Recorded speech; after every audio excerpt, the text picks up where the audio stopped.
So you were in law enforcement most of your life? I entered into law enforcement in 1968. Wow. And yes, one of the first women to come onto the department, and actually one of the first women in the state, probably, and actually throughout the nation. Women were just coming into law enforcement. So how was that for you? I thought it was wonderful. I was oblivious to what a lot of people might have been going through, but I always had a lot of good support, and assign me where you want me to. I'm here to work and do my best, so I don't care where I work or what I do. So when we hired on, there were 6 women who were hired on, and we came from clerical jobs, within the county and private industry.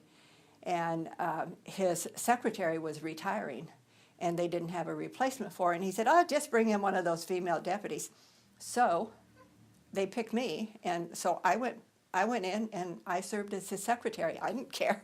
I was getting the same amount of money, and it didn't make any difference to me. So I went in, and it gave me a chance to work very closely with him, reorganize the office, just kind of modernize things. And then they hired a secretary. So then I went back to being a deputy sheriff. Well, then that secretary got pregnant and went on maternity leave, and they said, "Just bring that female deputy back in here." And so that was how I really, I want to say curried favor, but I really did have favor with Sheriff Lowe. So because being one of the first women on the department, there were a lot of things that he wanted us to do to showcase women in law enforcement. And so I had fabulous experiences. I had great assignments, and I was treated very well by my coworkers. What made him so farsighted and? Because he was very progressive in the way in his leadership in the department.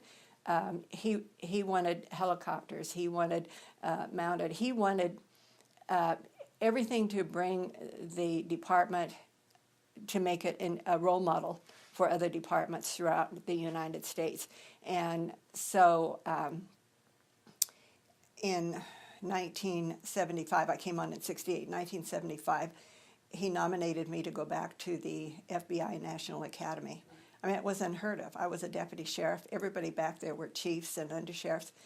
But he wanted to be one of the first ones in the nation to have a woman going through that academy. So I was one of the first 12 or 15 in the nation to attend that academy. So there were 248 men and 2 women. And it was back at Quantico, Virginia. It was a 3-month school. And so he was just very supportive. And I think it all stemmed from the fact that I don't care where you put me. If you want me to be your secretary, I'll be your secretary. And other people probably had suspicions about why I garnered favor, but none of it was true. It was because I don't care. I'm just going to work hard wherever I am and wherever you want me to serve you, because I serve God.